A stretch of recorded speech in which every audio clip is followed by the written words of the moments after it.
about being behind the PC. That'd be really good for your sake and for anyone else who wants to push buttons or they need to like fill in. So I am looking forward to that happening. Yeah, it's something I talked to Belts about. He could literally just sit here on comms, and I can go do whatever else. Oh, Adrian's actually coming back? Okay, I'm going to give the mic back to Skirzo. So it looks like Skirzo's Uber canceled on him. See you this weekend. All right. Looks like my abandonment issues are becoming fulfilled. It's okay. I'm here. It's all right. I'm not leaving. There you go. All right. So I'll be honest. I have a hard time making sense of how Q wins all these matchups. Have you picked up anything from watching Q? I don't want to say it, but I kind of have to say he kind of plays lame sometimes. Okay. When you have to, when he has to. Right. He'll pill camp just a tiny bit, but he's just so good at the game. And it's not like pills are like a super impressive projectile. Like it's not like a Falco laser. Like it's funny that like pill camping is what he does. That doesn't sound as difficult as it probably is. See, like right there, he literally just rolled across the stage to ledge in order to get a ledge dash and get the initiative. But Eggy still inks out that first stock. This is a fun matchup. So you never get to see it. But after the first set, I don't know if it'd be fun anymore to watch. Yeah, and like whoever, like I don't know, if I'm playing against Q and I lose winning a matchup, it's like what do I change to win, right? Just play the game for a few more years. I guess. Q's just really good. He just knows so much about the game and he's been playing for so long. And I think Q has done something that a lot of players haven't in CLM yet. It's like really have confidence and execution on ledge dashes, where he does have the option of rolling to ledge, grabbing ledge, and doing something powerful. Yeah, that's very true. Everyone says, I mean, I know Dragoid loves to say it, but he has the best ledge dashes in CLM. Yeah, and like when you have like full confidence in it, like it unlocks a completely new part of the rock, paper, scissors. Only one Peach in the world ledge dashes. This is true. Have you seen the Ferocity ledge dash on Twitter? You know, I have, and like my first response to that clip was, Highwater and Ferocity combined are gonna get us in trouble. They're gonna get Peach players in trouble. They're gonna get box players in trouble, because like that was like exactly what needed to be on that clip to get people freaked out about it. Yeah, but if the Larfin reaction wasn't there, it wouldn't have been as good of a clip. Right, and like the fact that he was down, yeah, and like he actually got something kind of off of it. I don't know, it's questionable. If people can do it on controller with a notch, it might be less questionable, but we have never seen it until now. It's more like a, you know, an example of like, oh, what is newly possible with stuff like this, but we'll see if it actually makes a difference. Asuka did it once? Yeah, Asuka did it, but Asuka didn't know how he did it, which is even funnier. Okay, then it's a fluke. Because he did it using angles that he no one knew about. he got it using like what seemed like the wrong angles, but it ended up working out anyway. It's because it's like a 57 or 67 degree angle or something like that. Nobody has a notch for that. Yeah, for like 2 days, he claimed that he accidentally did it using a completely new notch, which might be like a half-truth, I'm not totally sure. I don't know. I mean, the thing is, like, Peach is already a little broken on box, so I don't know if they need a ledge dash to really convince him otherwise. Okay, of course Frosty's not going to say it's... If Frosty said it was the best ledge dash in the game, don't you think that caused a problem? Every time he misses a ledge dash, you know he's doing it on purpose. Poppers. Is that what they call the map Popa fan group? The Poppers? Oh, this is from last week. They were trying to come up with a name for a map Popa fan group, but they couldn't decide on anything. I mean, I used to stream. Yeah. And we would call our community the Popa family. The Popa family, okay. And every time we would raid another streamer, everyone would spam in chat, Popa is Papa. And then all my mods were called Mamas. It was a good time. Sounds like a fun setup you got there. All right. Oof.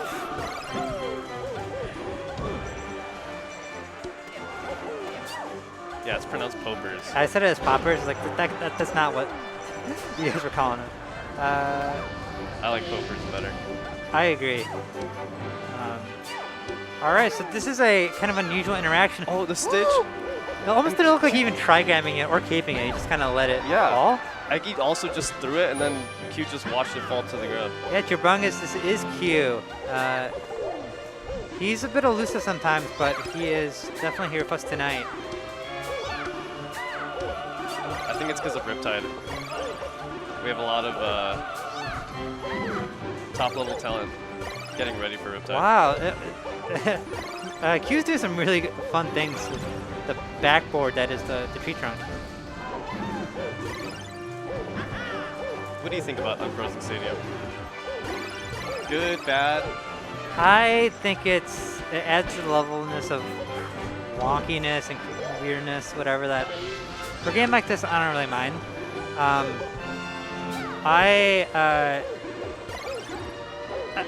I kind of like it, but I'm also not super good, and I'm also like of the camp of like let's change as little things as possible to make it a competitive game. But I mean, I'm not gonna lie, I do like not losing on Stadium as bad as I usually do because it's frozen. But I don't know, like from a spectator, I don't care. I mean, I have to ban the stage anyway, so it's like whatever. Yeah, as Fox is actually favorable for me, but it's kind of nerve-wracking to play against in tournament. Because you're about to, it's like last stock scenario and stage is switching, and then any shenanigans can happen. Because there's so many variables. It definitely feels like the most like pure Smash Bros. Moment of like competitive Melee. Yeah. Like something weird's gonna happen and you're gonna laugh about it afterwards. It's definitely way more fun to watch. Absolutely. Than to play it. Like this one's always fun, right? You have a windmill, which for no fucking reason, and then you have like a weird terrain, and now you have this weird camping situation where you didn't have a top platform before, and now you kind of do. I like Jabungus' name for it, Thaudium. Thaudium. Yeah. Whoa, a bit of a cross up there. It doesn't get that smash. Also, Jabungus, the pronouns are up to the players to put in their start GG. It automatically pulls them from start GG. Were the transformations in Brawl different? Man, it's been so long since I've played Brawl. Ooh, gets a double turn-up hit.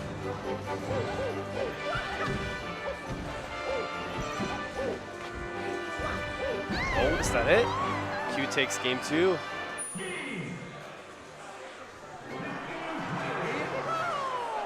This is looking like it's going to be quite a long set.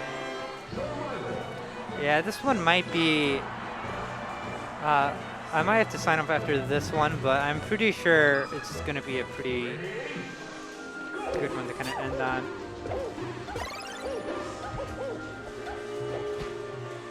Q with his tried and true pills. Jumping. Oh no! You know, as good as you are at ledge dashes, you are gonna miss it. Matt, are you familiar with like the maximum percentage like a human being could hit a free throw at, or make a free throw? Like there's a tangible like limit to how high the percent is. I didn't know that it was quantifiable. Statistically, like yes, like at like 95% whatever, like players can't really get past that. Interesting. It's like a weird statistic thing, and it's like a physics thing. That even if mechanically you could do it perfectly, there's enough like environmental variism that like even like unless you're literally a robot, you can't really get past like 95% or something. And like ledge dashes, even if you're the best ledge dasher in the world, you're gonna miss one here and there. Is Q the Steph Curry of ledge dashes? That's a good analogy. I can't think of two more different human beings, but yeah, basically. I mean, last season, Jordan Peele, not Jordan Peele. What am I saying? Shoot, what's the rookie that played with the Warriors? That was really good. He was basically... I don't know who you're thinking of. That was a wild guess. Yeah, okay, yeah, 92% or something. Yeah, like there's just like a human limit to it for some reason. Interesting. Um, I mean, Steph had an over 92% for his free throw rate for multiple seasons. So I feel like it should be open. Jordan Poole, that's his name. I said Jordan Peele. okay, that wasn't as bad of a guess or mistake as I thought it was. Poole actually had a higher free throw percentage this past season. But it wasn't like 97% or something. No, it was something like around 95. Yeah, like that's like, you know, like 1 in a million skill at that point. Yeah, it's just him and Steph are at the top. But I always kind of figured like someone gets like 99% if they're like that's all they did, but maybe not. It's risky. Almost it for Cubit. Still holding on. Just goes for a grab. Doesn't get anything. It gets punished. What a ledge dash. Ooh, no jump. That's it. Eggy takes game 3. That was a pretty quick game 3, all things considered. Imagine M2K shooting a free throw and then writing in a notebook right after. That'd be so funny.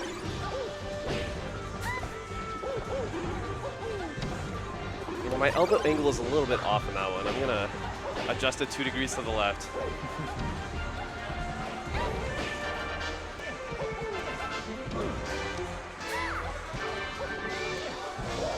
What a recovery from Q.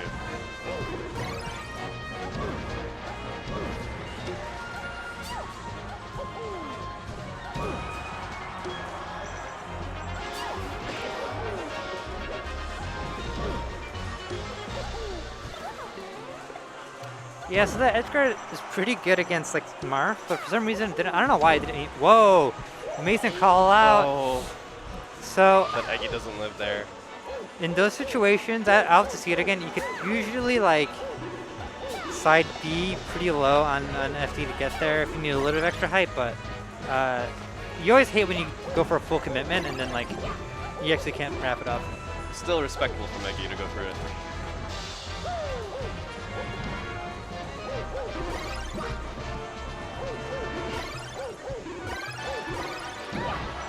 Wow, eating a ton of pills and then getting down smashed. Eggy's not going to take too many more of those. I was talking to Eggy a little bit before, or not Eggy, Q, and we think that Dr. Mario probably has the most amount of chain grabs, like non-interactable chain grabs. You mean like across the whole character Yes. base? Yeah. I see. Which is like, I never thought of like, you know, Dr. Mario is like the wobbler or like just the grappler of the cast. Wow! Oh! Okay. That was pure flex on the air mobility of the down B move. Is Doc's down B like Luigi or is it like Mario? I'll be honest, I do not know that. I think it works a little bit better because I see a lot of less random down Bs. Norcus says that Mario has better chain grabs than Doc? It's more chain grabs or better?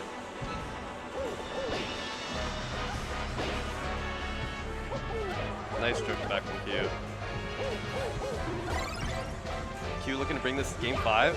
Does that connect? No. Wow, that must have been a nice wiggle out to, alright, you can still make this, but Q has all the options. Nah, it looks like Q's gonna close this out. I mean, okay, so now Eggy gets a bit of height. Did a Hail Mary there that, like, for some reason catches a lot of players, but Rinse and repeat. all right. All right, we're going to game 5, 2-2. What stages are left for the counter pick here?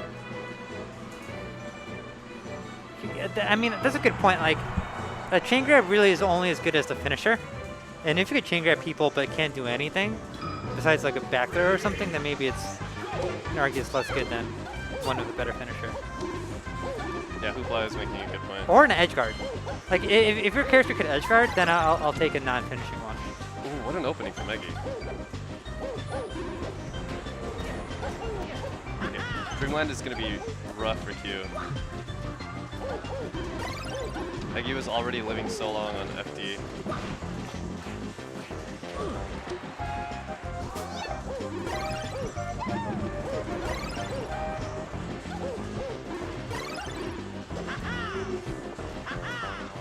Ooh, that could have been her shield grab. I love listening to Doc's noises. The pill and then the Mario sound effects. Yeah, and it's so distinct. You can hear Q playing Dr. Mario from quite a few setups away. It's the same whenever I hear a Pika in the venue. Yep. Oh, the down B mix-up! Oh, Eggy dies off of that. looks like that was either an unnecessary edge air dodge or like a wall tech that did not need to happen or something. But this is like a really bad place to be if you're Peach now. Q's lifting his eyebrows after that one. So we've seen Q win mid lane before. You never really expect it, but like in theory, Has he won mid lane before? yeah, it was like Who was there? not everyone was there, but he got like a fairly good win or two to get there. I would say if Q wasn't a Doc player, he would definitely be one of those hidden bosses in Chicago. But because he plays Doc, he's so notable literally just because of his Right, character. right. He's still higher profile because he's so like low profile, his character. The cape on the dot eyes.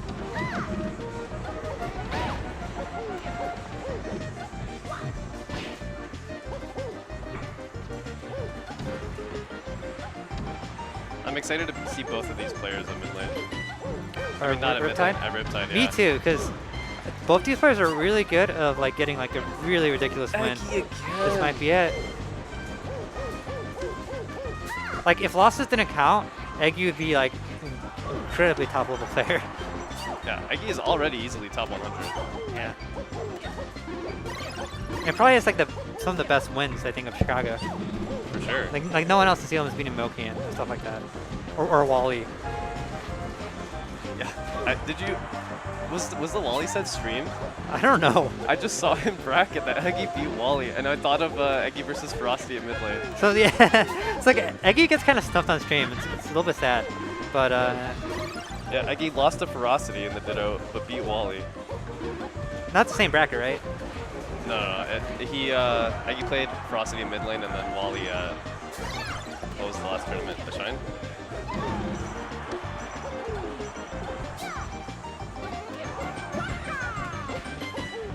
I mean, Scarzo beat Ginger, and then Mech beat Ginger at Shine. Wow. So Salem it's 1-2 punch. Yeah, Chicago has Ginger's number. Now it's up to Eggy and Q. I can see Q getting a random Ginger win. Q could definitely do it. He's actually insanely good against Spaceys.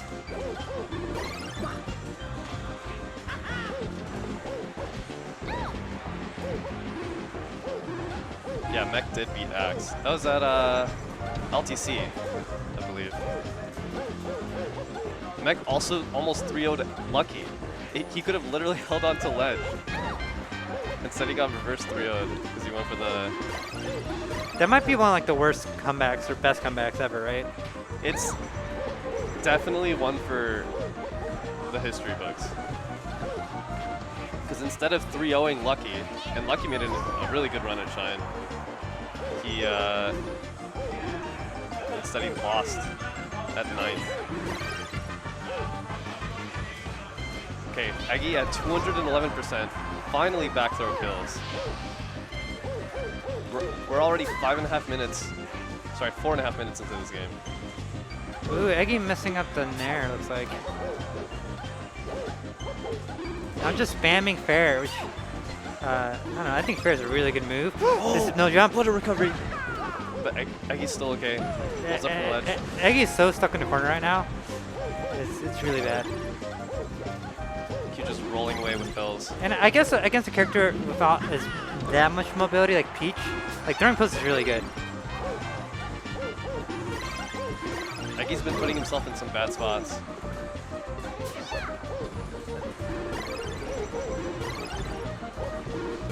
Q just attacking on percent. And Eggy can't close this out. Oh! Finally, this turn up, Doesn't close it out. doesn't do it.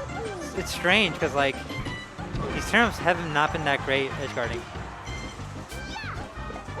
Nice game. Oh, that's so annoying for Peach.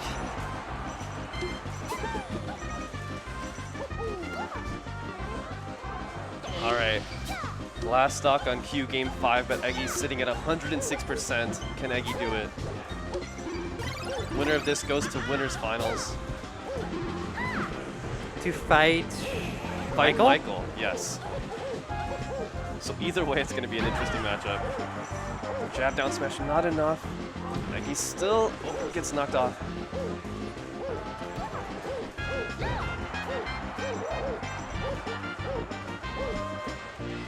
Q just sending Eggy off.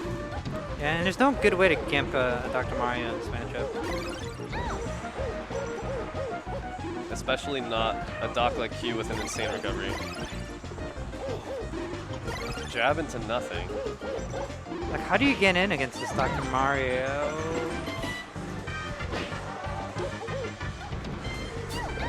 Oh, what a cape. It's annoying because throwing a turnip is not fast enough sometimes to avoid that. Is that it? That's it. GG's. Q taking it over Eggy.